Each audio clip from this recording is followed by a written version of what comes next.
Bonjour à toutes et à tous, nous sommes très heureux de vous retrouver, de vous savoir très nombreux au rendez-vous de cette émission, l'émission Zénith Soukroma, dans laquelle nous vous souhaitons une fois encore la bienvenue. Nous espérons quand même que le week-end a été très mouvementé et surtout avec des cas sociaux, nous sommes souvent imprégnés puisque là, ça fait partie de nos valeurs sociales. Une fois encore, mesdames et messieurs, vous allez donc être requinqués à partir bien sûr du début de la semaine et nous espérons que vous êtes déjà confortablement installés et à l'affût de cette émission. Et comme vous le savez déjà, nous nous intéressons à des thématiques très intéressantes, très importantes, puisque là, nous sommes placés au carrefour de vos multiples aspirations. Par conséquent, nous répondons effectivement à ces aspirations. Nous estimons ainsi.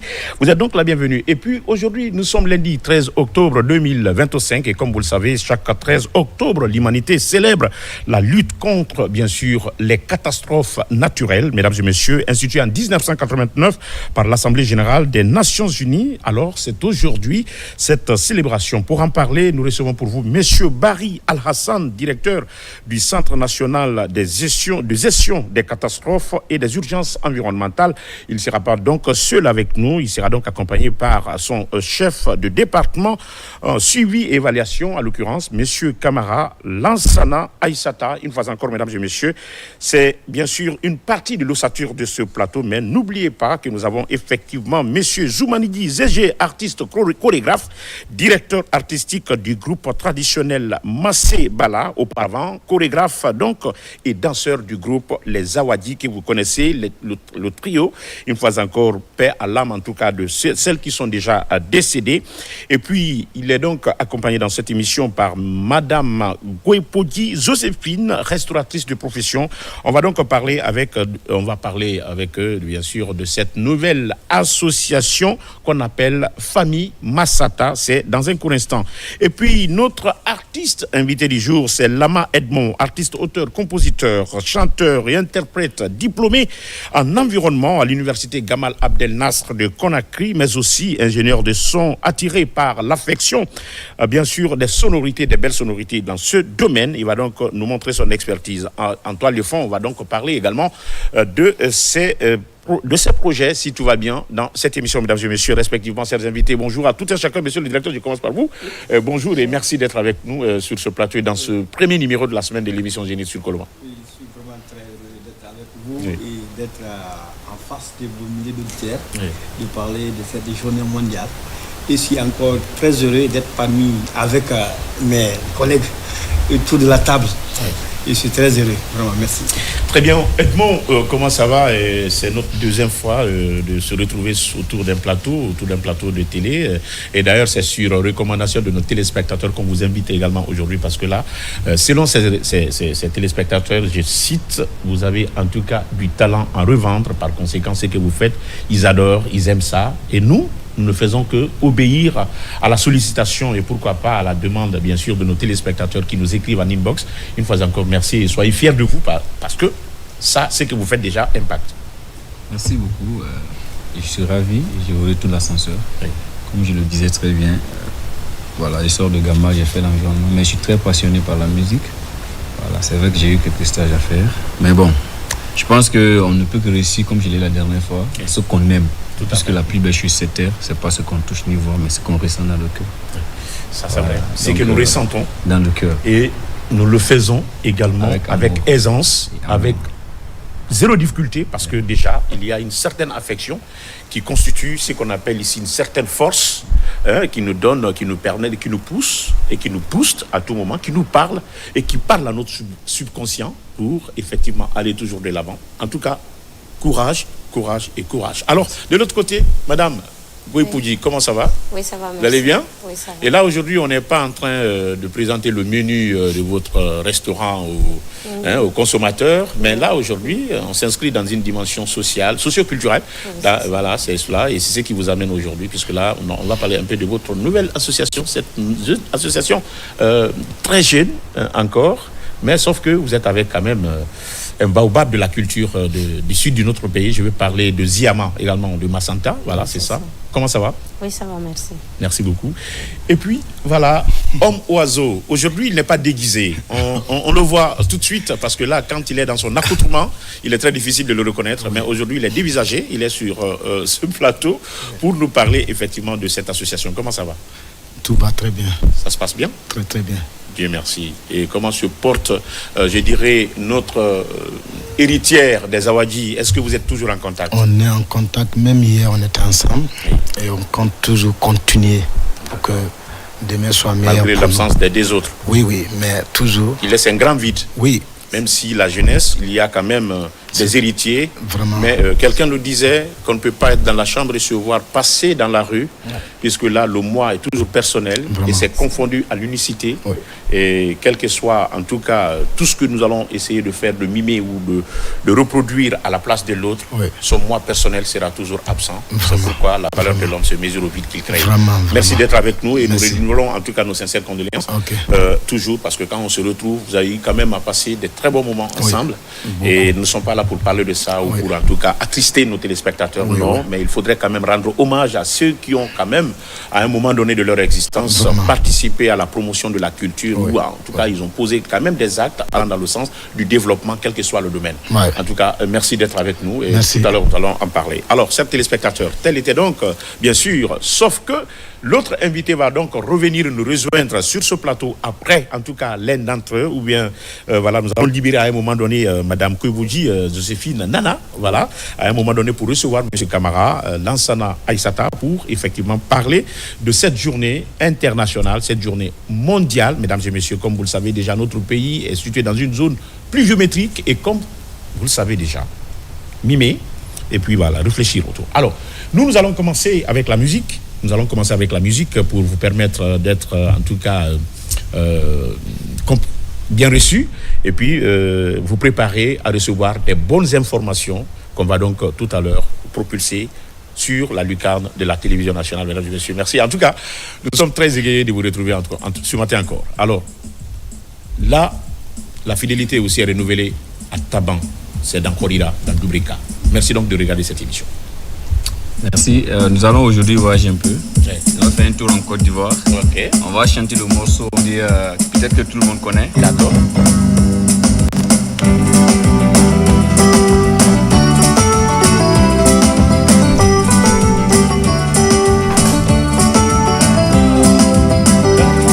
Vous vous rappelez ce morceau? Ah oui.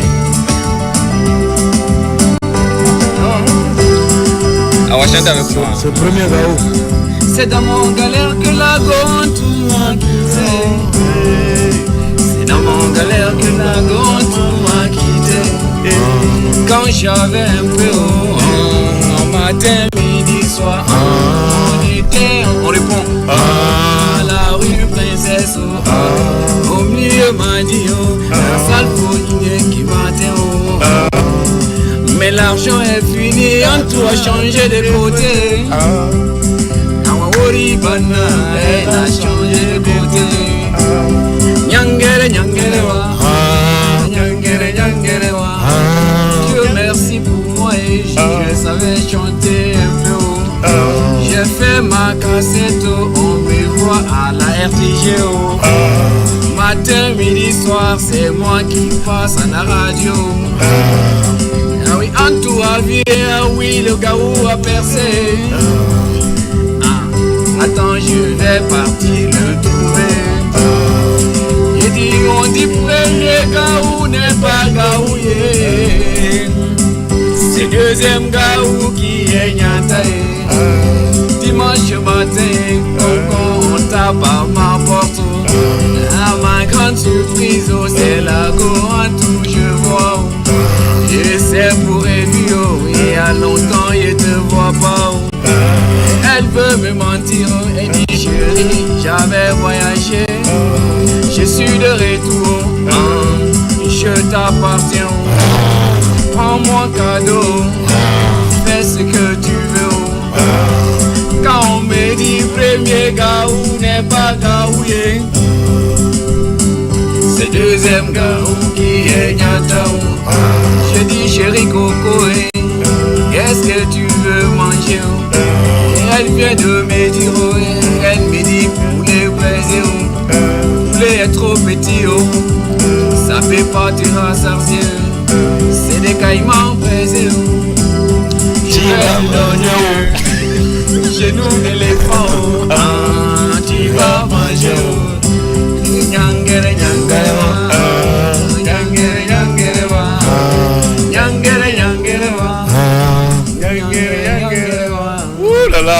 quel beau rappel. Aujourd'hui, même si en tout cas c'est pas en tout cas loin, et souvent quand on fait des chansons marbre, ça peut franchir nos frontières et ça peut, en tout cas, ça devient intemporel, comme vous le savez déjà. En tout cas, chapeau pour bien sûr nos amis ivoiriens qui vraiment continuent également à émerveiller le continent à travers de la très bonne danse, mais également de la très bonne musique et surtout des textes musicaux qui conscientisent et qui rappellent effectivement vraiment qui nous apprend à réparer nos erreurs et surtout à bien tenir nos relations, quelles que soient les circonstances. Merci en tout cas aux ressortissants guinéens vivant en Côte d'Ivoire, le pays du café et du cacao. C'est bien sûr un des pays limitrophes avec bien sûr lequel nous partageons pas mal de valeurs. Alors pourquoi ce choix musical ce matin? Parce que là, moi, j'ai été vraiment surpris.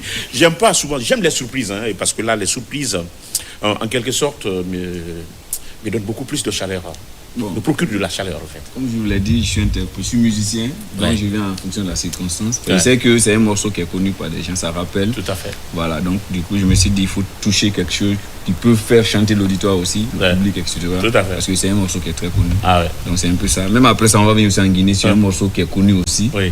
On va chanter ensemble, voilà, etc. Mais j'ai du mal vraiment à vous quitter dans cette dimension musicale. Et si on proposait un deuxième titre? Parce que, voilà, je veux que mon directeur soit à l'aise, puisque là, on doit parler de catastrophe. Et partout, on parle de catastrophe. Souvent, il y a un peu de tristesse, il y a le stress, tout ça. Donc, il faudrait qu'il soit mieux préparé en attendant l'arrivée de M. Camara. Ah. C'est un morceau de Takana Zion. Ah, Zion. Merci de nous regarder depuis Zion City. Hein. Ça, c'est Koya.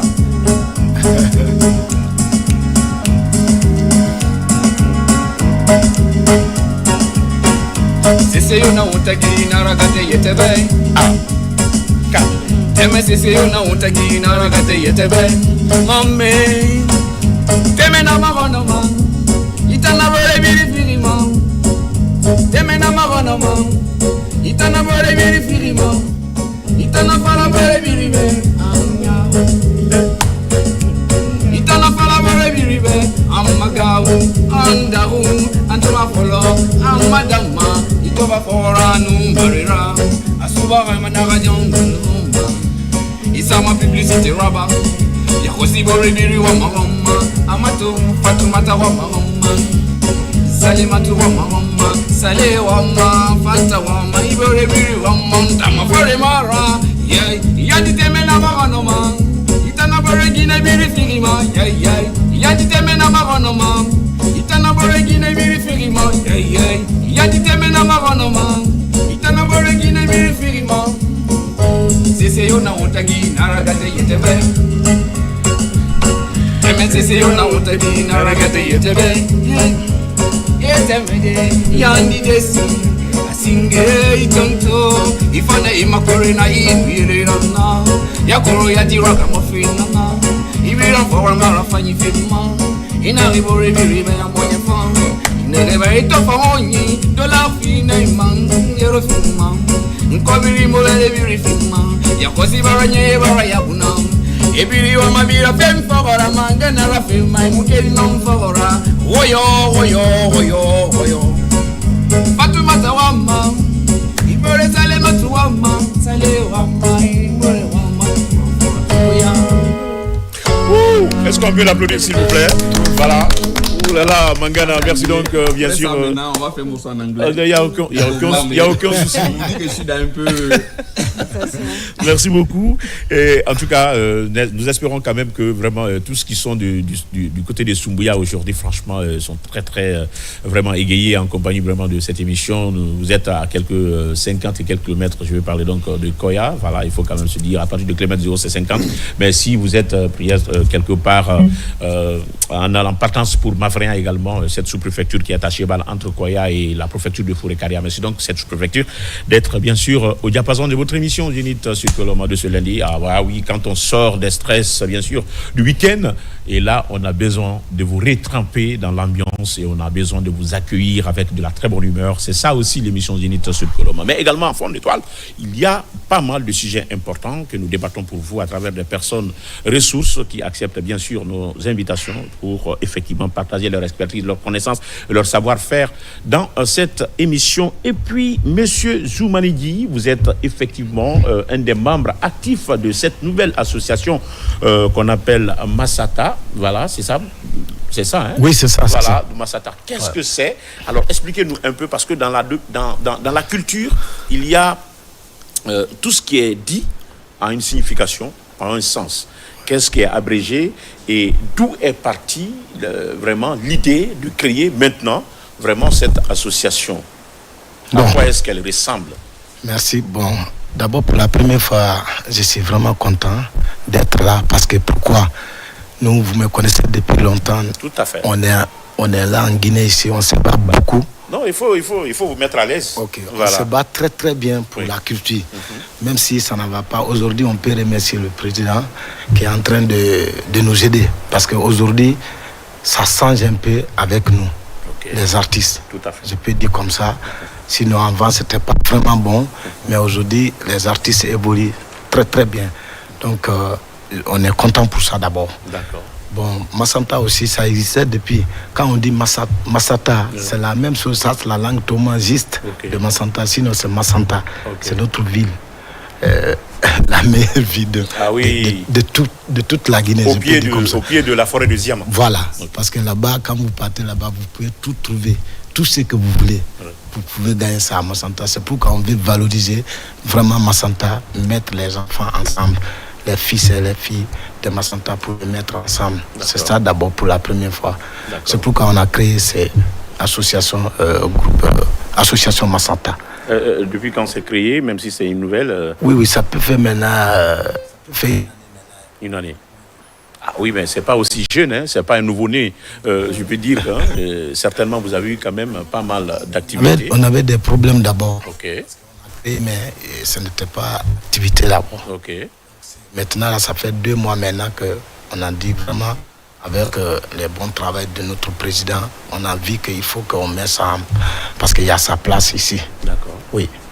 Alors, madame, que vous dites restauratrice, mais là, on parle vraiment, on parle patrie, on parle voilà, on parle patrie, on parle culture, on parle de sa localité, on parle du renforcement de la cohésion sociale, on parle du développement. Alors, quelle est aujourd'hui, au sein de cette association, même si on a quand même réussi aujourd'hui à franchir les difficultés auxquelles vous étiez confrontés, qui ont constitué un certain nombre de blocus par rapport à vos activités, alors quel est l'apport des femmes et la présence des femmes aujourd'hui dans cette association? Ok. Je vais commencer par vous remercier et exprimer aussi ma joie d'être là. D'accord. Comme l'a dit le président, le groupe a été créé environ il y a 1 an. Mais moi, on m'a contacté, ça fait juste 3 à 4 mois de cela. D'accord. Il est venu me parler des projets. Il m'a dit, Joséphine, je veux que tu te joignes à moi. Déjà, je suis le président. Je veux que tu sois la vice-présidente. On va se battre ensemble. D'accord. Parce qu'il y a beaucoup de choses qu'on a à Massanta, mais c'est vrai aussi qu'il y a beaucoup de choses qui nous manquent. D'accord. Par exemple, la jeunesse, on n'est pas solide, on ne se bat pas ensemble. Et il y a aussi promouvoir les cadres ressortissants de Massanta. Parce qu'on se plaint juste, tel ne fait pas ça, tel ne fait pas ça. Mais on oublie aussi qu'on ne les accompagne pas, qu'on ne les soutient pas. Donc le groupe là a été mis en place pour beaucoup de raisons. Non seulement d'abord pour réunir tous les ressortissants de Massanta et promouvoir aussi nos cadres qui sont déjà là, les montrer notre soutien. Et aider aussi les artistes. Actuellement, il y a beaucoup de jeunes qui chantent bien, mais il manque de soutien. J'en connais d'ailleurs un qui a donc dédicacé un album il y a pas longtemps, Papa Taki, qui se bat beaucoup pour la localité. Est-ce qu'il est membre de cette association? Oui, il est l'un des meilleurs. Ça allait m'étonner s'il n'était pas parti. Non, lui, il le suit de près. D'accord. Il est l'un des meilleurs artistes. On a plein d'autres jeunes, mais c'est le soutien qui nous manque. Donc, on a mis ce groupe en place, non seulement pour soutenir les artistes et aider aussi les femmes. Tout le monde n'a pas eu la chance d'aller à l'école, mais moi déjà je suis dans la restauration, je fabrique beaucoup de choses, les yaourts, les gâteaux, les savons. C'est aussi les aider à apprendre quelque chose. D'accord. Les faire comprendre qu'à part l'école, il y a autre chose que tu peux faire pour t'en sortir. On peut entreprendre. Oui.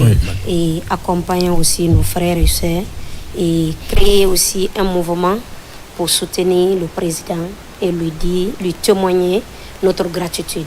D'accord. Pour tout ce qu'il fait pour nos cadres de Massanta. D'accord. On comprend. Vous savez, la vie d'une association, ce n'est pas souvent aisé. C'est comme également des ONG, des organisations non gouvernementales. Parce que le nerf de la guerre, quand on veut financer les activités, quand on doit compter seulement sur, effectivement, les contributions des membres, ça ne peut pas suffire le plus souvent. Et surtout, les objectifs que vous vous assignez sont des objectifs très gigantesques. La promotion de vos cadres, mais également accompagner vos frères et sœurs, des jeunes, à pouvoir entreprendre.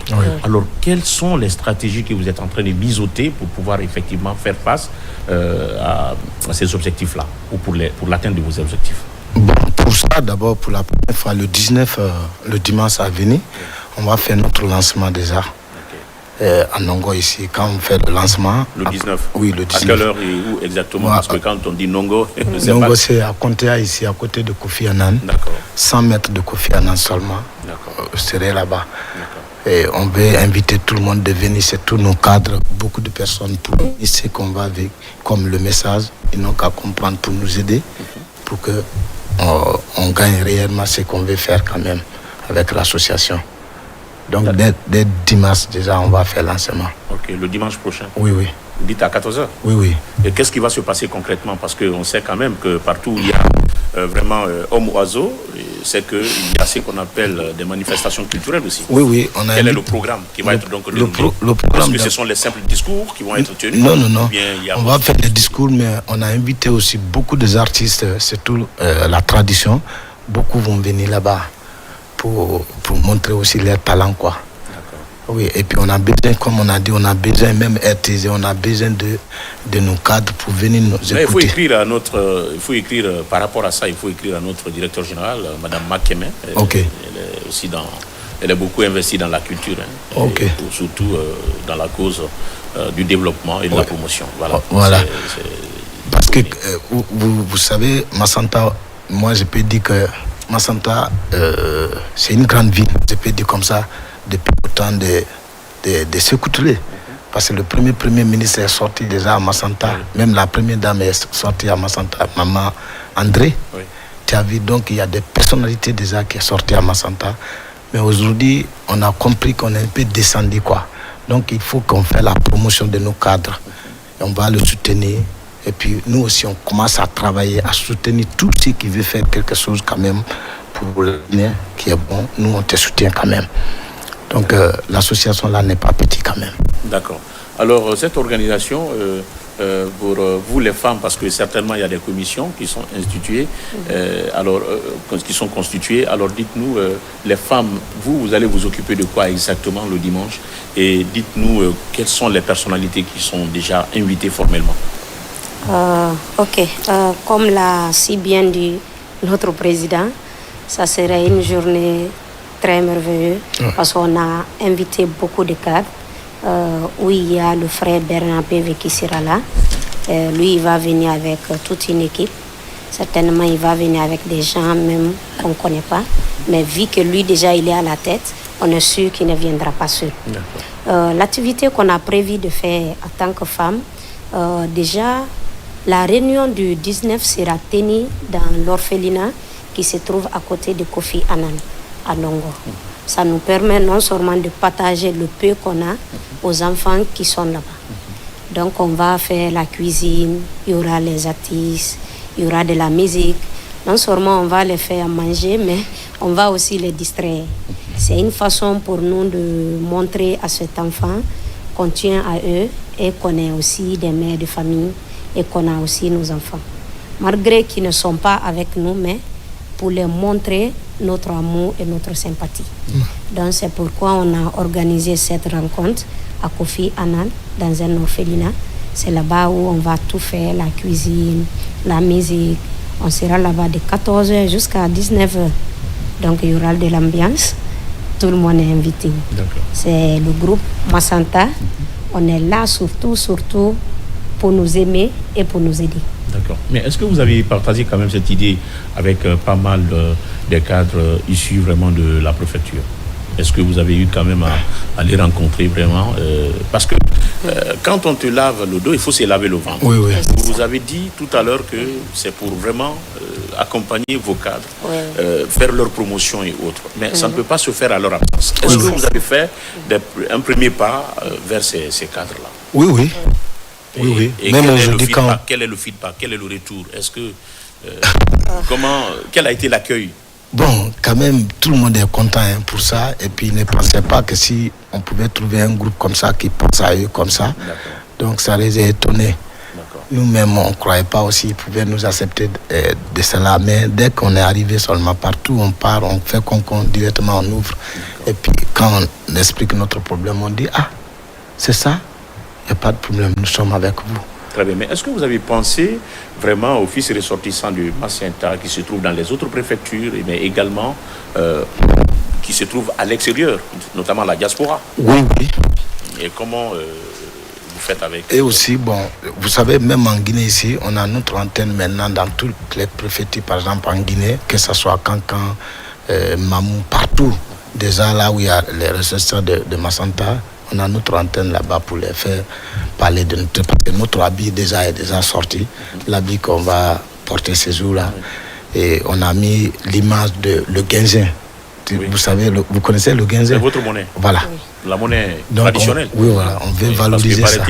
Paraît-il qu'on ne peut pas avoir une femme tomate tant qu'on ne donne pas une certaine... Il faut combien de Wenzin? Bon, on dit 10, mais vous pouvez aller jusqu'à 20 ou bien quoi. Mais si tu aimes maintenant ta femme, celle que tu vas la prendre là, si tu l'aimes, tu peux même faire comme ça.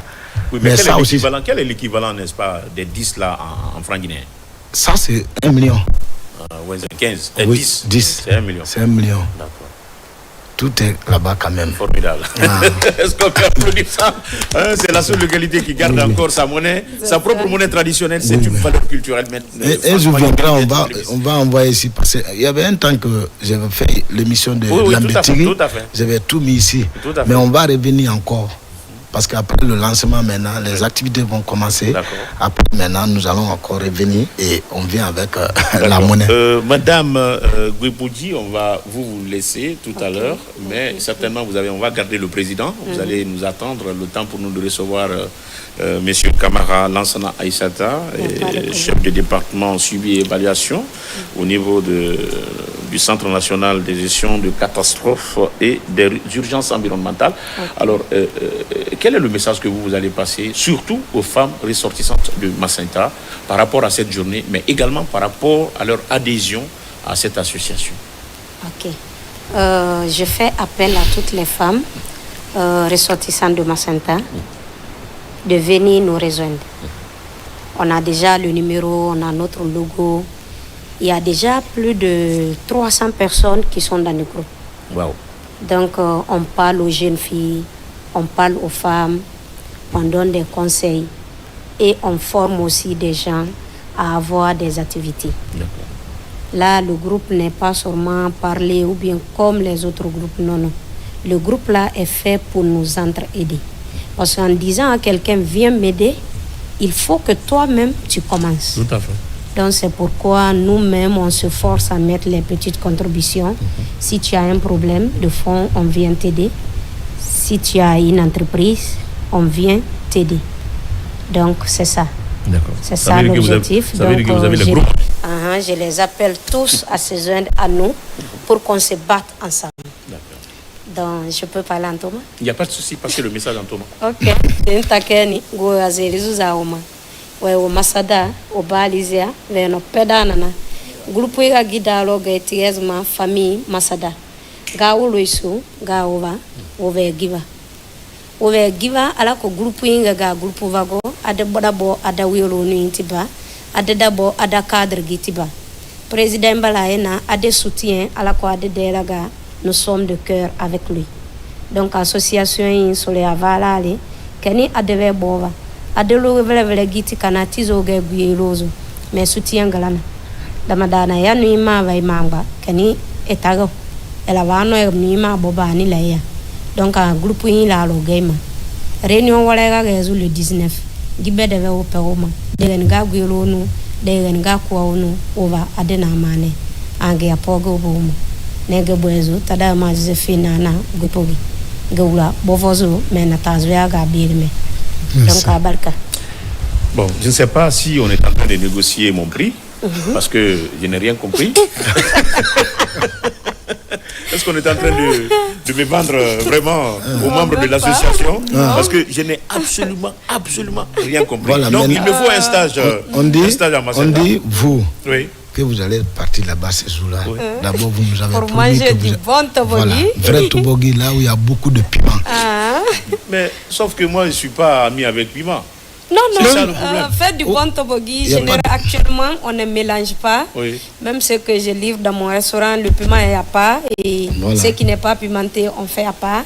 Parce que ce n'est pas tout le monde qui prend du piment. Parce que quand on prend du piment, il y en a, l'intestin tout de suite réagit et puis ça se solde par une diarrhée. C'est un médicament. C'est un médicament. Il y a d'autres qui ne vont pas pimenter. Il y a une partie qui est pimentée. On vous sert ce que vous demandez. D'accord. Donc venez nous aider à faire la Nous irons manger ce jour-là du tobogi, mais du vrai tobogi non pimenté. Si vous aussi vous aimez du piment, il n'y a aucun problème. Il y aura quand même votre part. Parce que là, il y a des hommes forts aussi qui vraiment font cela. Merci Joséphine d'être passée. On va garder le président. Le temps pour nous de recevoir effectivement Monsieur Camara Lansana Aïssata. Alors la réalisation, marquez-nous une courte pause s'il vous plaît.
Voilà, mesdames et messieurs, une nouvelle fois, si c'est maintenant que vous nous rejoignez sur la lucarne de la télévision nationale, bienvenue dans la deuxième et dernière partie de votre émission Zénith sur Coleman. Et comme vous le savez, nous sommes avec des cadres, bien sûr, en charge du centre de gestion des catastrophes et des urgences environnementales.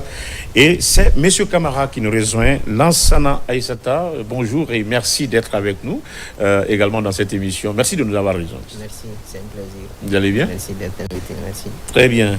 Alors, je disais que aujourd'hui, nous avons deux thématiques. Il y a une thématique internationale, mais il y a aussi une thématique nationale. Alors, monsieur le directeur va tout d'abord nous rappeler cette thématique et nous contextualise un peu, comme je le disais à l'entame, chaque 13 octobre, l'humanité, en tout cas, célèbre et tente de promouvoir la lutte et la prévention contre les catastrophes et les urgences. Alors, dites-nous quel est le parallélisme. On a même projeté aussi la thématique du 2026. Alors, dites-nous, contextualise-nous un peu vraiment cet événement. Ok, merci Monsieur Camara, merci cher auditeur. Nous sommes heureux d'être avec vous ce matin de la part du ministère de l'Environnement et du Développement durable. Chaque année, le système des Nations Unies a institué le 13 octobre comme journée mondiale de la réduction des catastrophes. Le monde profite de cette journée pour faire la promotion de la réduction et de la prévention des catastrophes. Parce que depuis un certain temps, on ne parle plus de la gestion des catastrophes, on parle de la réduction et de la prévention des catastrophes. C'est-à-dire, on ne peut pas totalement éradiquer, mais on peut réduire, minimiser les risques ou quoi? Bon, c'est que ça veut dire quoi? Ça veut dire quoi? Aucune nation au monde ne peut gérer les catastrophes. Et quand vous vous référez aux autres pays qui sont trop victimes des catastrophes, quand ça arrive, on ne peut qu'assister les personnes à 1%. On ne peut jamais assister les personnes à 100% jusqu'à ce qu'ils reviennent à la situation normale. Donc, aucune nation au monde ne peut gérer la catastrophe. Donc, la solution aujourd'hui qui est sollicitée, c'est la résilience de la communauté. C'est pourquoi le système des Nations Unies est en train de rappeler les États membres. Ils disent financer la résilience par la catastrophe. C'est de financer la résilience par la catastrophe. Parce que on ne peut pas financer une catastrophe. Une catastrophe arrive, une personne décède. Est-ce qu'on pourra relever cette personne? Ça ne peut jamais arriver. On ne peut plus revenir, cette personne. Oui. Donc c'est pourquoi cette année, le système des Nations Unies, ou bien depuis même quand on était à Genève l'année passée, on parle de la résilience de la communauté. Et qu'est-ce que se dit dans notre pays, en Guinée? Et de chaque jour compte, investissons aujourd'hui pour une Guinée résiliente. La thématique nationale de cette année. Oui, pour cette année. Okay. Ça veut dire quoi? On dit financer la résilience maintenant pour éviter de payer les catastrophes plus tard. Ça veut dire seulement qu'à partir du niveau local d'abord, au niveau des autochtones, chacun doit s'organiser. Parce que nous avons des connaissances au niveau local. Chacun doit s'organiser pour pouvoir alerter, pour pouvoir prévenir ces catastrophes au niveau local. Commençant par les autochtones, commençant par l'autorité locale, jusqu'au niveau national. Et pratiquement, ça veut dire quoi? Par exemple, vous savez, dans les localités, au niveau local, il y a des programmes de développement qui sont là. Aucun programme de développement, aucun programme d'investissement ne doit avoir lieu sans penser à la réduction des catastrophes. Aujourd'hui, si nous réalisons des infrastructures, nous ne tenons pas de la réduction des catastrophes, quand la catastrophe arrive, tout va partir. Donc, il est impératif que nous agissons dans le cadre de la résilience que la gestion des catastrophes. Donc, ça veut dire que dans tout processus de développement, dans tout projet et programme de développement aujourd'hui, il faudrait inclure ce qu'on appelle ici la mesure de résilience vis-à-vis des catastrophes. C'est ça. D'accord. Sinon, avec l'avènement du changement climatique, avec les aléas qui sont aussi fréquents à travers le monde, un jour, on ne le souhaite pas, il y a des villes qui vont carrément disparaître. Parce que le problème du changement climatique, c'est de faire réel. Ce n'est pas seulement un cas isolé de la Guinée. C'est à travers le monde. À chaque année, les pays se rencontrent. Bientôt, on va être, disons, au Brésil pour parler de la COP30. On va parler, le programme va être accentué sur la résilience encore de ces communautés. Donc, c'est pourquoi, par exemple, nous, en Guinée, à travers le Centre national de gestion de catastrophes et le ministère de l'Environnement, tous nos programmes que nous sommes en train de gérer, c'est des politiques, des stratégies, des mécanismes que nous mettons en place dans le cadre de la prévention et de la réduction des catastrophes. Mais c'est le processus le plus difficile à faire. Parce que la réduction, la prévention, ça se passe d'une manière très silencieuse. Vous n'allez jamais entendre un service sur le terrain, dans le cadre de la prévention et de la réduction, que ça soit médiatisé comme la gestion d'une catastrophe. Et vous allez remarquer, les moyens qu'on attribue à la prévention est très minime, plus que dans la gestion. Cependant, si tu arrives à bien gérer la prévention, tu ne vas dépenser $15. Pour gérer une catastrophe, tu vas multiplier ça par 10.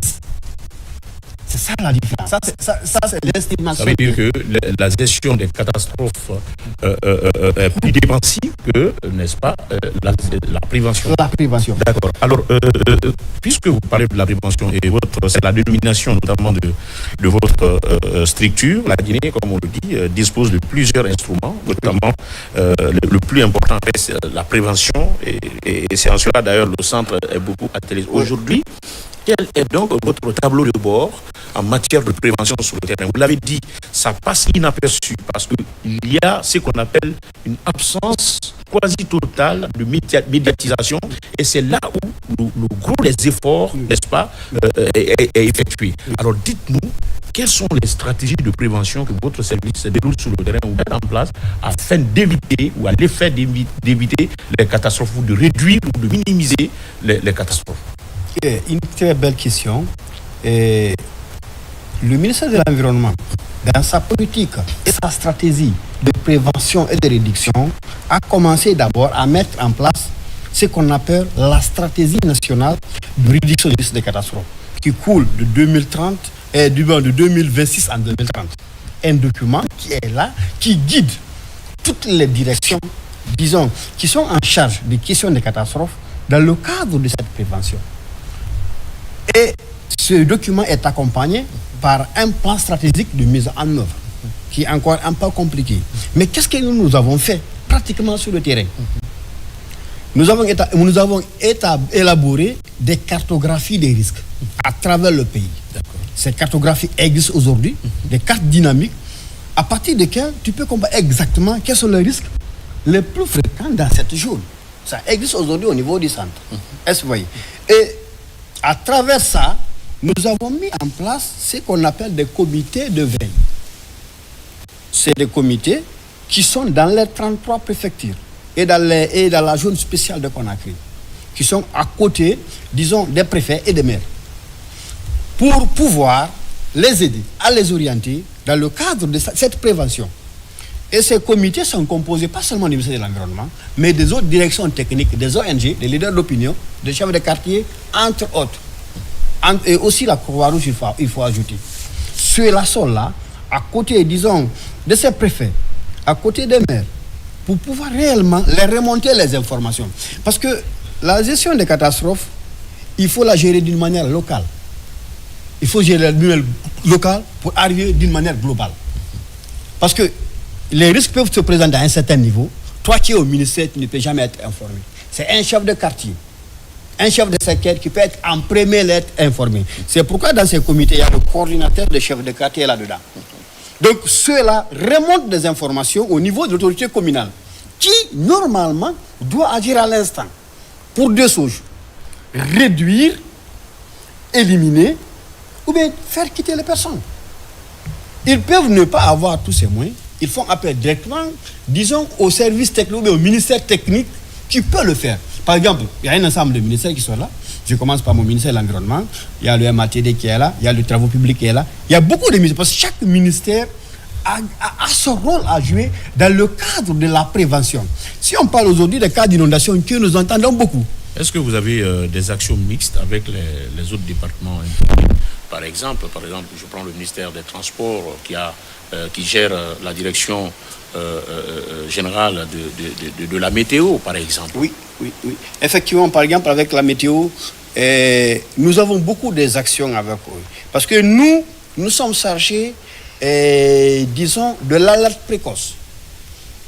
Multi-aléas, l'ensemble de tous les aléas. Par exemple, la météo nous donne aujourd'hui les informations liées à ces fortes précipitations que nous envoyons auprès de ces comités pour informer, disons, la population pour faire face au problème. Mais quelle méthode vous utilisez?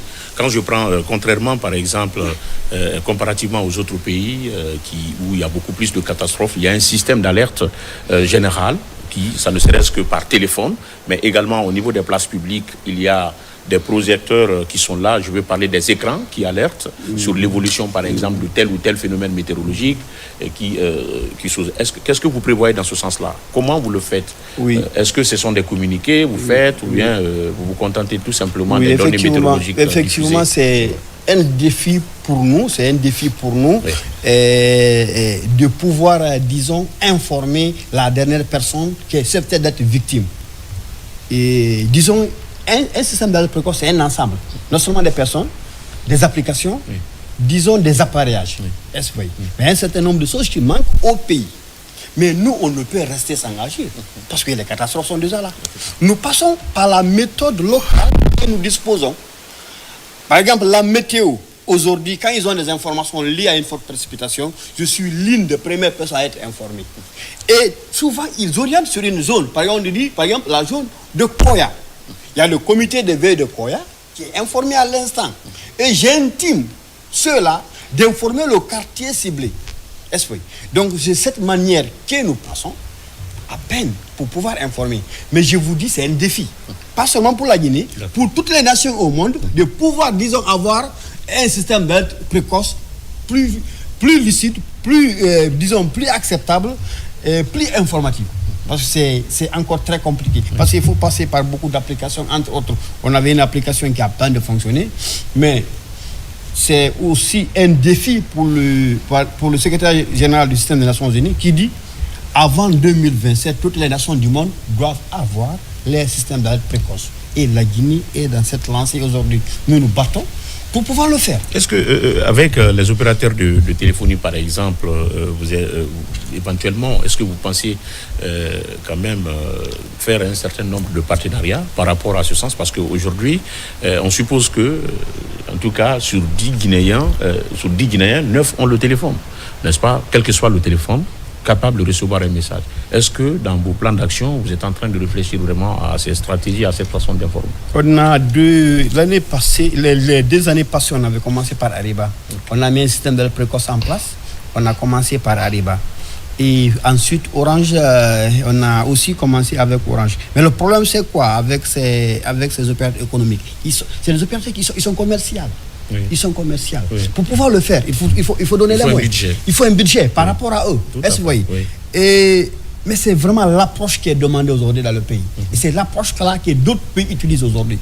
Mais le mois surpassé, la RPT était passée à notre bureau. Mais est-ce qu'il n'y a pas un moyen quand même que chaque entreprise qui s'installe, n'est-ce pas, dans une zone a aussi des obligations sociétales? Effectivement. Et dans le cas des obligations sociétales, parce que ces consommateurs, ce sont ces mêmes consommateurs vers lesquels on envoie les messages qui sont souvent victimes.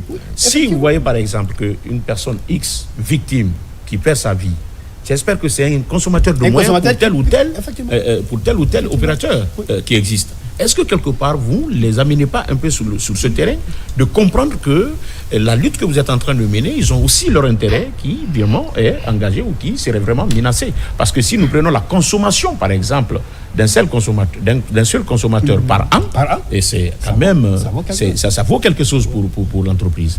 Est-ce que vous tenez quand même cette rhétorique-là? Effectivement, c'est ce que j'ai dit, on avait engagé des discussions avec la RPT.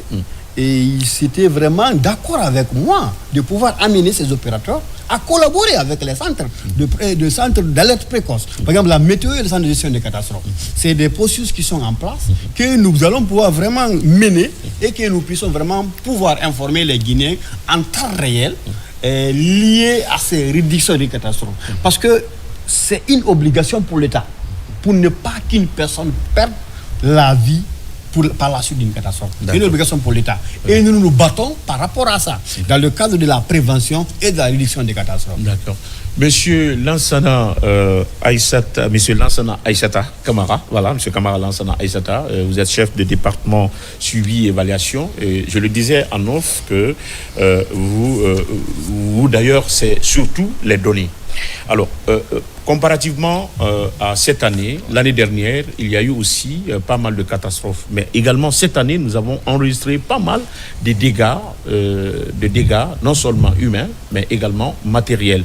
Alors, vous, les stratégies de prévention que vous mettez en place, vous vous rassurez notamment si vraiment au niveau local, par rapport à la cartographie de votre service sur l'ensemble du territoire national, si vraiment ça fonctionne ou ça ne fonctionne pas, si ces zones à risque, n'est-ce pas, sont bien gérées ou en tout cas les messages passent pour pouvoir permettre effectivement à nos concitoyens de ne pas habiter à tel ou tel endroit. Alors qu'est-ce que vous faites et concrètement pour pouvoir effectivement compléter les actions de la direction?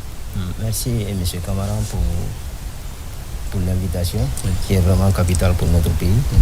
Comme vous l'avez rappelé à l'introduction ici, notre pays, de par sa position géographique, sa diversité climatique et des aspects socio-économiques, notre pays est confronté à assez de catastrophes dans le pays.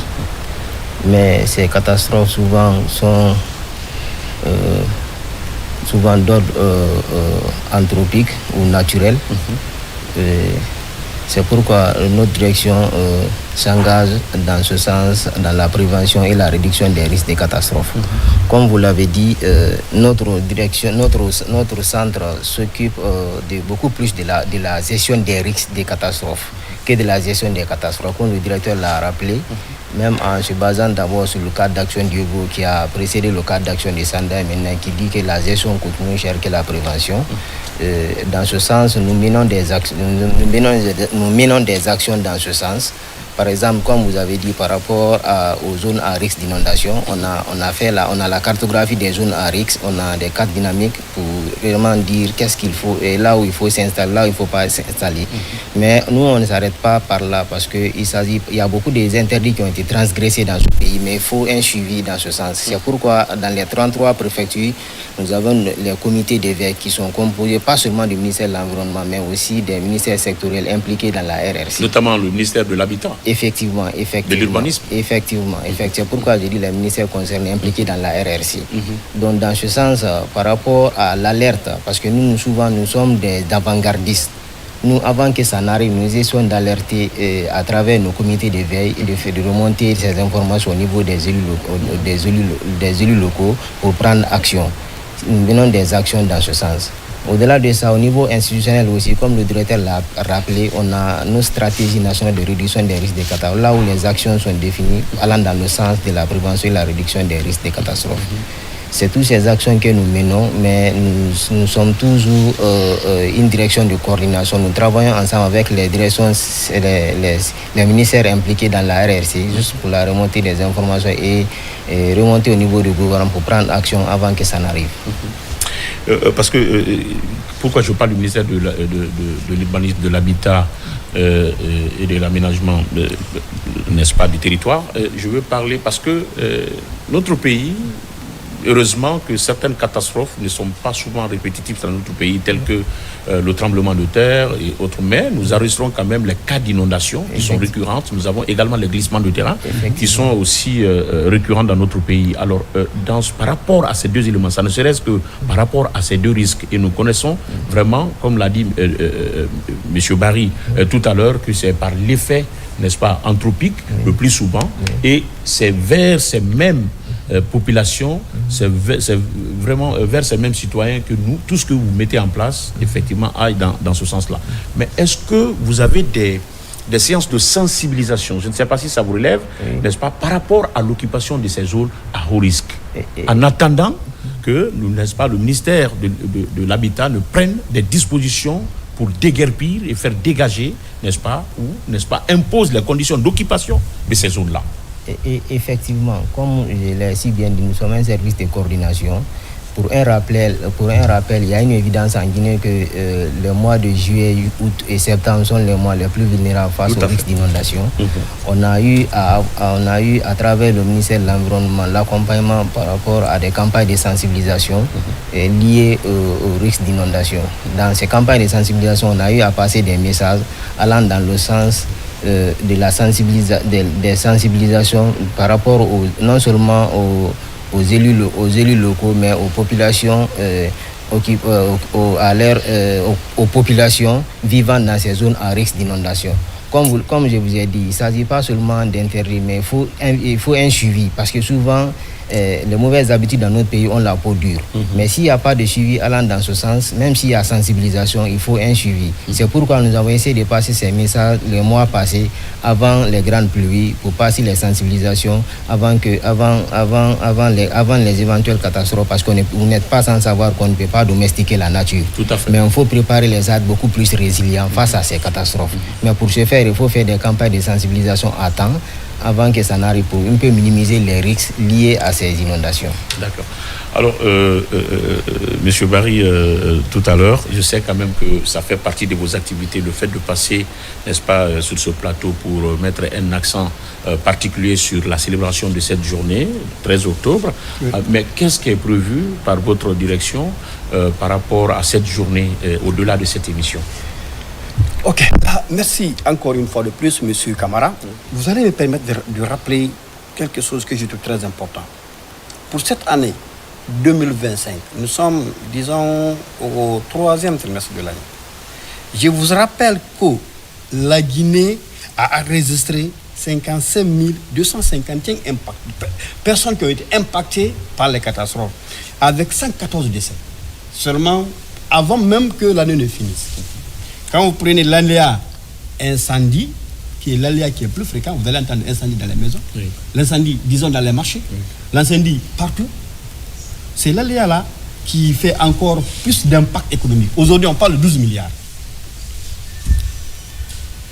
Et quand vous parlez d'inondation, il y a près de 50 000 personnes impactées. Mais notre aléa qu'on n'en parle pas aujourd'hui beaucoup, c'est l'éboulement. L'éboulement fait aujourd'hui plus de décès. Sur les 70 cas d'éboulement, il y a 67 décès.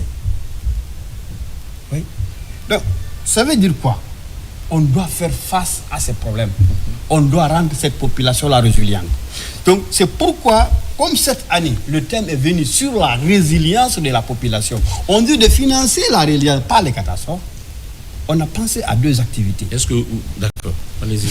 Si vous disposez, en tout cas, les moyens... Parce que là, j'ai comme l'impression que le nerf de la guerre dans tout ça, c'est le budget qu'il vous faut. Je vous rappelle déjà que Madame la ministre de l'Environnement ne ménage aucun effort. Elle nous donne vraiment des possibilités de pouvoir travailler. Ça, il faut le dire, la politique du gouvernement n'en manque pas trop. Il y a seulement des petites choses qu'il faut régler pour que ça avance mieux. Parce que les catastrophes, on ne peut pas les prévenir. On ne peut pas domestiquer la nature de M. Camara. Voilà. Donc on va revenir sur... On va revenir sur ça et je ne manquerai pas de vous en parler plus. On a pensé à 2 activités. Une première activité du lancement officiel. Au cours de cette activité, on va organiser un panel de haut niveau. Au cours de ce panel, on a choisi 3 thèmes. On va parler de la typologie de ces catastrophes. On va montrer réellement les types de catastrophes qui sont là à travers des spécialistes. Par exemple, de la Croix-Rouge, disons de l'hydro, de la météo. Ils vont être là. Eux-mêmes, ils vont parler de ces typologies, c'est-à-dire les types des aléas qui sont plus fréquents et qui donnent plus d'impact au pays. Après ça, par exemple, la Croix-Rouge va nous parler des actions majeures qu'il faut faire pour faire face à ces catastrophes. Donc, là, aussi un autre thème qui va être lié à ça. Le 3e thème, on va être avec les partenaires, le ministère du budget et de la planification, pour parler de la mobilisation des fonds pour faire face à ces problèmes. Donc ça, on va le faire le 23 à l'hôtel Pam Kamae. Vous allez recevoir votre invitation. Inch'Allah. Au-delà de ça, nous avons prévu des campagnes de sensibilisation, pas à Conakry, mais dans Kindia et Dobrika. Ceux qui sont au bord... Les zones les plus impactées, oui, les zones à haut risque. Oui, les zones à haut risque que je veux parler. Ceux qui sont au bord de fleuve Kaleta et Swapiti. Vous savez, chaque année, il y a le ministère, disons, de l'hydraulique qui nous donne des alertes. Il y a l'eau, le niveau de l'eau qui monte. Et cette population, les villages qui sont là, ne sont pas conscients de ça. Le jour que ça va déborder, on va parler d'autre chose. On doit les informer de cela d'abord. On leur doit d'abord passer l'information. Mais il y a une nécessité de délocalisation? Peut-être. C'est qu'il y a 2 choses. Je vous ai dit, il y a, par exemple, quand vous parlez des catastrophes, il y a quelque chose, quand vous parlez du risque, il y a 3 choses qui sont là. Il y a, disons, le danger, il y a la vulnérabilité et l'exposition, les 3 souches. Le danger, il est déjà là, c'est le barrage qui est là. Est-ce que la population est exposée? Est-ce qu'ils sont vulnérables? Donc il faut agir sur les trois choses-là. Par exemple, on peut aujourd'hui dire qu'on ne peut pas déplacer la population. Ça peut être très coûteux. Mais on peut la rendre résiliente, l'informer de ce qui se passe. Au moment que ça arrive, qu'ils puissent quitter avant que la catastrophe arrive. Parce que la chose qui est très difficile aujourd'hui pour nos communautés, c'est de déplacer de la localité. C'est une ligne de choses la plus difficile. Ah oui. Ils vont dire, même quand les mots existent. Voilà, oui. On va dire, mon grand, aujourd'hui, par exemple, quand l'État est petit, il y a d'autres qui sont revenus. On les a déguerpis, mais ils sont revenus sur leur terre. Ils disent, c'est notre terre d'attaque. Nos grands-pères sont là. Donc, quelle est la stratégie mondiale qui est là? Il faut rendre ceux-là résilients là où ils sont. Donc, nous allons être là pour les informer d'abord du cas, les sensibiliser et même mettre, disons, des systèmes d'aide précoce au niveau local et les parler des mesures d'évacuation quand le cas arrive. Donc, il y a les deux activités majeures qui sont prévues. Il y a Madame la ministre qui s'est engagée avec le ministère de l'Environnement à nous accompagner. Parce que c'est une action vraiment très salvatrice qui va vraiment donner de bons résultats à l'avenir. Qui va donner donc des bons résultats à l'avenir. J'espère qu'on allait parler un peu des attentes à l'issue effectivement de cette cérémonie, vos attentes non seulement sur le terrain, mais de long en large, ce qu'il faudrait retenir, il faut quand même des gros moyens. Vous êtes environnementaliste aussi à la base, parce que là, je l'oubliais tout de suite. J'espère qu'il va également vous servir, parce que c'est un artiste, auteur, compositeur, chanteur et interprète, à la fois ingénieur de son. Voilà. Vous venez donc d'écouter vraiment nos deux cadres de cette grande direction qui vraiment déploient assez d'efforts sur le terrain, malgré on enregistre pas mal de catastrophes. Et comme on a dit, on ne peut pas lutter contre la catastrophe, mais on peut réduire les risques effectivement d'exposition aux catastrophes. Alors, quelle est votre opinion en tant qu'environnementaliste, pas en tant qu'artiste? Merci, je suis très content. Voilà. Et je pense qu'ils ont déjà fait tout le résumé. Vous savez, aujourd'hui, d'abord, il faut parler des causes. Aujourd'hui, on voit le réchauffement climatique, le rejet des gaz à effet de serre de l'atmosphère. Ça fait que la première couche de l'ozone est affectée. Quand c'est affecté, il y a un dysfonctionnement au niveau du climat. C'est pourquoi souvent, la saison pluvieuse, souvent, elle est un peu plus longue, un peu plus courte. Oui, comme cette année. Voilà. Comme cette année. Parfois, il pleut beaucoup plus que nos attentes.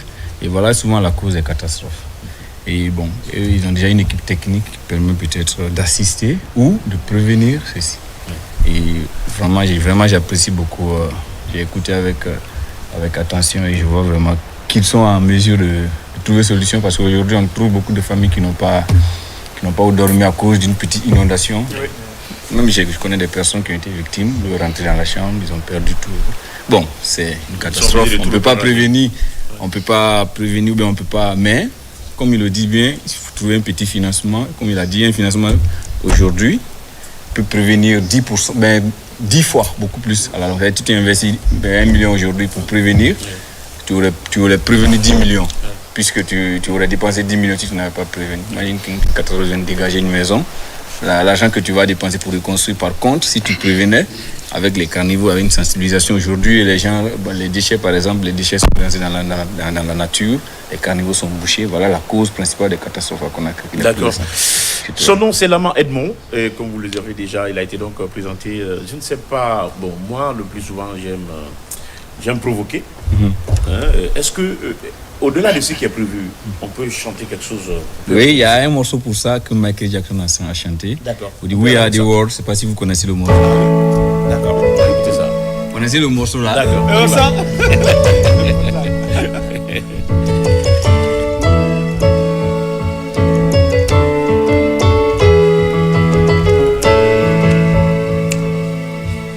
There's a time, so when we hear a certain call, when the world must come together this one, there are people dying.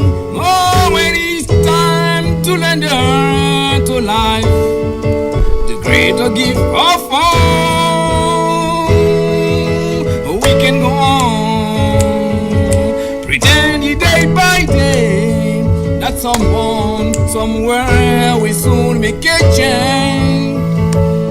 It's God shown, fight on its own reason we saw. We must have a happy hand. We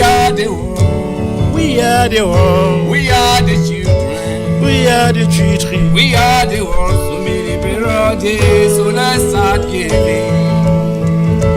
And in choice we making, we save our own life. It's true, we made a better day. Just you and me.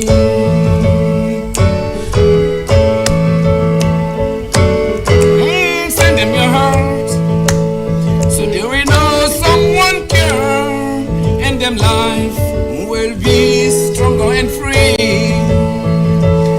It's cautious by Tony on a bridge, and we must have a happy end. We are the world. We are the children. We are the ones who made it better, so let's start giving.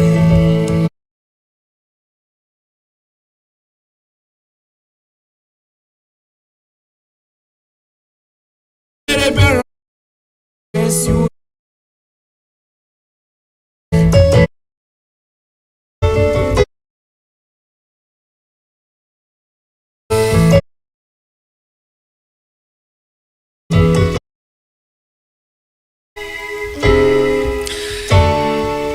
Condoléances à tous ceux qui ont perdu un membre de leur famille des suites des cas d'inondation saison 2025. Mesdames et messieurs, à tous qui ont perdu en tout cas des biens matériels et surtout que le Tout-Puissant Allah leur redonne la force de résilience et surtout de faire face à l'avenir. Mais une fois encore, n'oubliez pas, on ne doit pas se brûler au même feu deux fois. Il faudrait quand même prendre des dispositions, même quand il est difficile parfois d'avoir un abri. Mais la vie est plus importante que l'abri et surtout quand on doit exposer sa vie, une fois encore, mesdames et messieurs, paix à l'âme de tous qui sont décédés des suites d'inondations cette année ou des suites d'éboulements, notamment dans la préfecture de Koya que nous avons assisté. Oui. Et c'était donc la participation de notre artiste allemand, environnementaliste à la base, mais également ingénieur de son par affinité. Alors, Edmond, on va parler un tout petit peu de vous-même. Et alors, où se situe notre projet? Et depuis votre passage dans cette émission, est-ce que les lignes ont bougé? Bon, d'abord je vais rappeler le projet. La dernière fois, ouais. J'ai un projet pour la réinsertion de la femme. Okay. Ouais, comme je le dis très bien, je me bats pour les femmes. Voilà, parce que tout ce que la femme veut, Dieu veut. Ouais. Donc le projet est déjà rédigé, c'est sur papier. Mais bon, on n'a pas encore eu de suite encore. Mais ce qui est sûr, on est optimiste, comme je le dis très bien. Mieux vaut plus tard que jamais. Ouais. Voilà. Donc moi je me bats pour les femmes parce qu'aujourd'hui le droit de la femme est menacé. Pourtant quand on va un peu dans nos histoires ancestrales, les femmes ont occupé des grandes places avant. Il y avait des reines. La reine Saba qui est mentionnée dans les Écritures, il y a aussi la reine Esther, etc. Donc ça veut dire que la femme jouissait de son émancipation. Tout à fait. Préambule. C'est pas aujourd'hui maintenant qu'on va dire que la place de la femme c'est dans la cuisine. Non. La femme aussi a le droit de proposer des solutions à certains problèmes, peut-être de l'État, etc., de l'environnement, etc., etc. Donc comment est-ce que moi j'ai décidé d'aider les femmes? Le jour que peut-être j'aurai mon financement, ce sera d'assister les jeunes filles qui sont en manque de moyens de terminer leurs études, souvent en cycle universitaire, qui vont à l'université. Elles sont en déperdition scolaire le plus souvent, voilà. Pour les cas de mariage, voilà, ou souvent les cas de moyens. Voilà, justement, et puis pour le cas de courant, niveau, c'est des moyens. Voilà, ce sont des partisans de moindre effort parce qu'elles ne sont pas intelligentes. Non, mais c'est pas vrai. Hein? C'est pas vrai. Moi, quand même, un grand pédagogue m'a fait savoir que le plus souvent, que tous les élèves sont intelligents. Il y a seulement des conditions qui manquent pour pouvoir activer leur intelligence. Et ces premières conditions, c'est la détection de son problème. Il faut détecter son problème. Et quand on détecte son problème, tout de suite, on cherche des solutions. Finalement, il va donc essayer de comprendre. Mais quand on n'a pas le temps de détecter et de se mettre, effectivement, de mettre dans son programme que oui, chaque enfant, n'est-ce pas, est porteur d'une certaine intelligence, d'une faculté qui a besoin d'être effectivement motivée.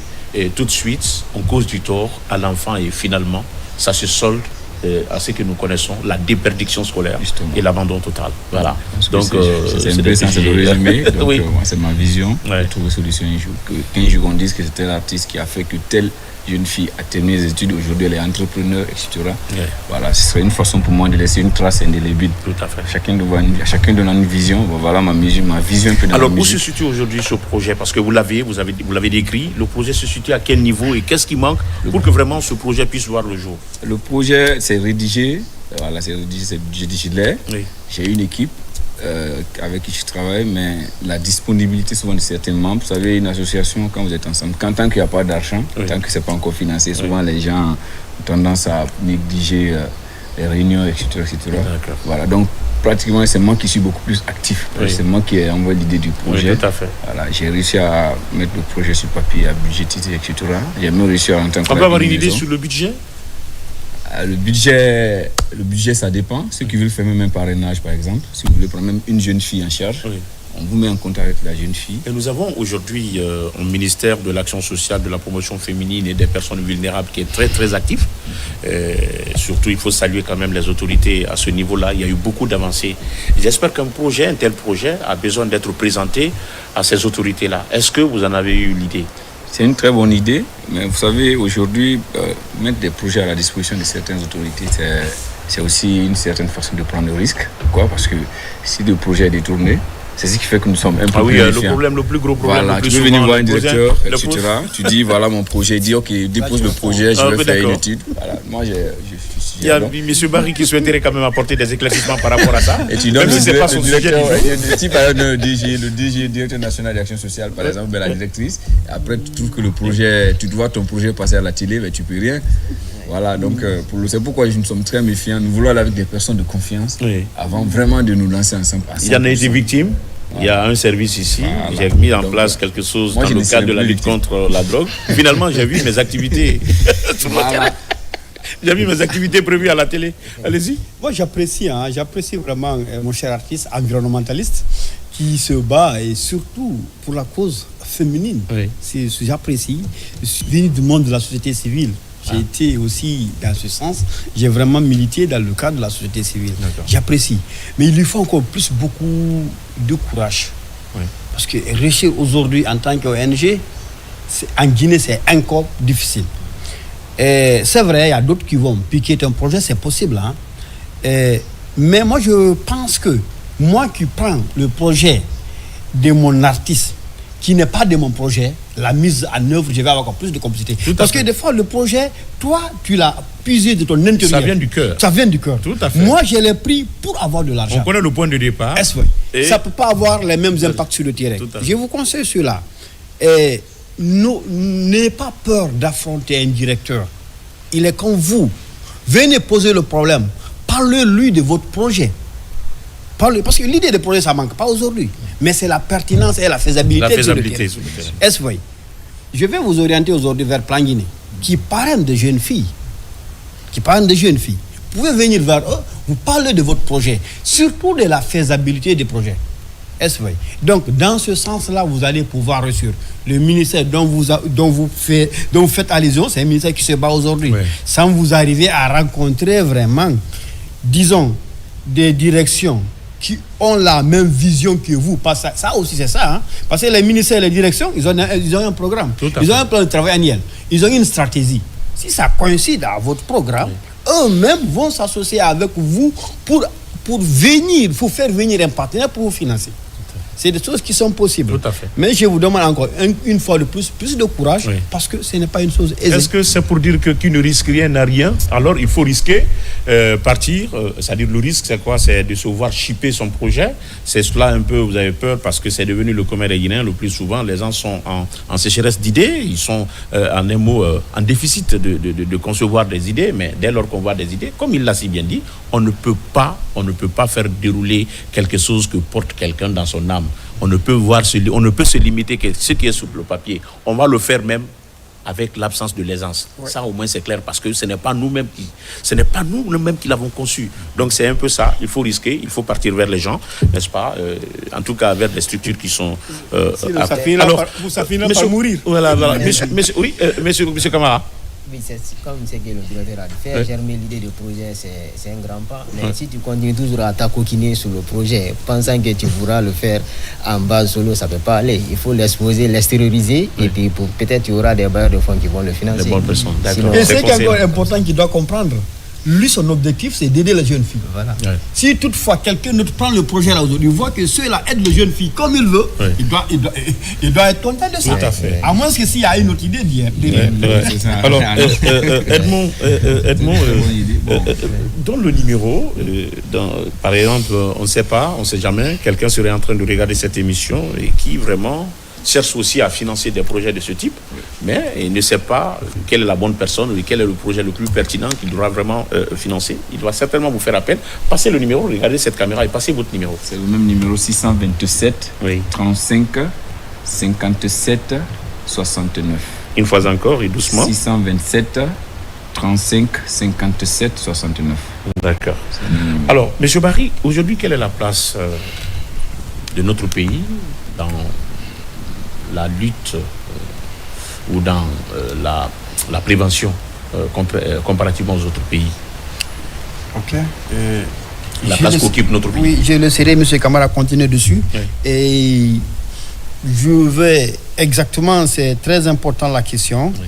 mais je vais revenir un peu sur les actions majeures D'accord. que aujourd'hui la Guinée est en train de faire, ou bien a déjà fait, Oui. ou bien un peu de défis D'accord. qu'il nous faut pour que les choses en commencent mieux. Et disons, nous avons des actions structurelles que la Guinée a déjà entamées et il continue à faire. Et comme je le disais ici, nous avons déjà des mécanismes, des stratégies, des politiques qui sont mises en place dans le cadre de la prévention et de la réduction des catastrophes. Aujourd'hui, l'État a créé beaucoup de services, de directions qui sont en charge des questions de catastrophes. Il y a de ces ONG aujourd'hui qui s'investissent dans le cadre de cette réduction. Il y a des partenaires techniques et financiers qui œuvrent dans le cadre de la réduction de catastrophes. Tout ça là, c'est des actions, c'est des actions structurelles qui permettent aujourd'hui à l'État d'agir. Mais où se trouve le défi à ce niveau? C'est la coordination de ces acteurs. La Guinée n'arrive pas aujourd'hui à aller ensemble avec l'ensemble de ces acteurs. Nous avons pensé à un comité national qui est créé depuis, disons, 97.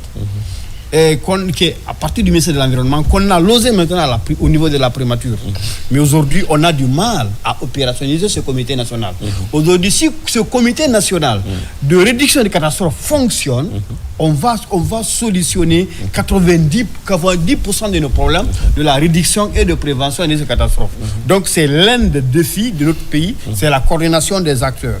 Mais il faudrait comprendre ici ceux qui disent qu'il y a des conflits de compétences entre les acteurs. Non, c'est parce qu'ils n'ont pas lu les attributions.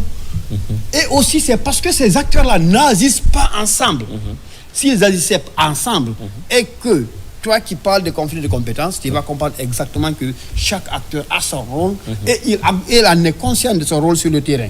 Au niveau opérationnel, aujourd'hui, la Guinée a des cadres. Mais je vous informe, il n'y a aucune université de la Guinée qui traite les questions de catastrophes. Il n'y a pas une université qui enseigne la réduction des catastrophes. Il n'y en a pas. Donc, par exemple, nous qui sommes dans la prévention et la réduction des catastrophes, nous avons eu des connaissances ailleurs. C'est la routine. On se cherche dans les ateliers au niveau international. Et nous continuons à chercher dans les documents. Donc il n'y a aucune école. Nous n'avons pas des élèves aujourd'hui qui sortent des universités qui disent que nous avons étudié la réduction du risque des catastrophes. Donc ça aussi, c'est un défi pour notre pays. Et dans ces formations, par exemple, il faut avoir une formation en système d'information géographique. Il faut avoir, disons, une formation en cartographie.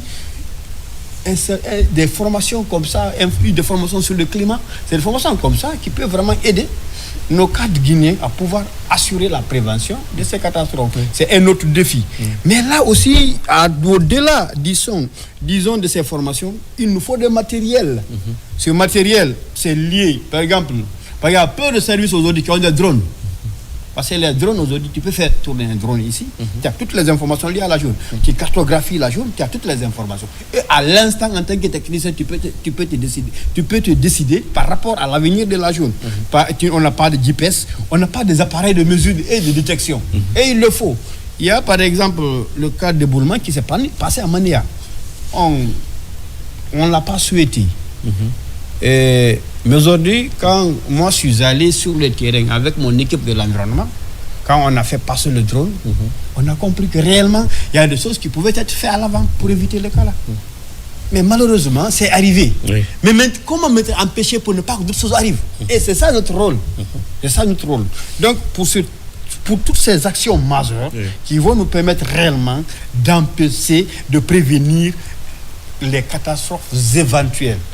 Et peut-être je vais enchérir, laisser la parole à mon collègue qui va parler, disons, des exemples des autres pays. Tout à fait, on n'a que 2 minutes. Ok. Bon, alors je laisse déjà la parole parce que je parle déjà trop. Okay. Merci, M. Camara. Pour un rappel, la Guinée n'est pas en marge au niveau structurel par rapport aux autres pays. Parce que, pour un rappel, notre stratégie nationale de réduction des risques des catastrophes, ça vient d'être révisé en 2024. Et 2024-2030, on a notre plan stratégique. Contrairement à d'autres pays, c'est en 2017 même ils ont essayé d'élaborer. En Sierra Leone, par exemple, c'est quand il y a eu l'éboulement tragique qui a eu lieu en Sierra Leone qu'ils ont pensé à l'élaboration d'une stratégie nationale de réduction des risques des catastrophes. Tandis que ça fait partie d'une recommandation du cadre d'action de Sendai qui a eu au Japon en 2015. Mais la Guinée a pris le devant, il a une stratégie, il a un plan stratégique. Maintenant, au Sénégal, par exemple, avec la protection civile qui s'occupe de la gestion des risques des catastrophes, ils ont des systèmes d'alerte multi-risques que la Guinée aussi est en train de voir et voir comment l'opérationnaliser. Il y a aussi le Bénin aussi qui a l'accompagnement de SILS et de PAM par rapport à la réduction des risques des catastrophes liées aux sécheresses et aux inondations. Mais je vous assure quand même, la Guinée, en termes institutionnels quand même, il est en avance par rapport à beaucoup de pays. Mais comme le directeur l'a dit, il manque maintenant une question de coordination entre les acteurs pour pouvoir agir maintenant ensemble dans le cadre de la réduction des risques des catastrophes. Merci beaucoup. Merci en tout cas d'être passé, vous deux. Alors, le message de fin rapidement. C'est une journée mondiale de la réduction des risques des catastrophes. Nous demandons à la population de tenir compte les catastrophes, les aléas, ça existe dans notre pays. La seule solution est d'être résilient. Et pour être résilient, toi-même, tu dois pouvoir financer tes programmes de réduction et de prévention. Parce que chacun peut vouloir agir localement, tu peux avoir des résultats très globaux. Donc chacun n'a qu'à veiller sur sa propre personne pour qu'il soit résilient. Chacun n'a qu'à agir sur sa propre personne. En tout cas, ce sont les termes que je prête du directeur du Centre national de gestion des catastrophes et des urgences environnementales, en compagnie, bien sûr, de son chef de département suivi et évaluation, en l'occurrence, M. Camara Lansana Aïssata. Et puis, nous avons notre homme oiseau, voilà, qui nous parle donc de l'association Maceta. Et donc, l'événement, c'est le dimanche prochain, en tout cas, non loin de Kofi Annan de Guinée. Merci d'être passé, parce que là, j'espère que Joséphine a été très forte. Elle a passé le message aussi à nos parents, n'est-ce pas, en langue nationale. Alors, vous allez chapeauter en quelques secondes seulement. Edmond a passé donc le numéro.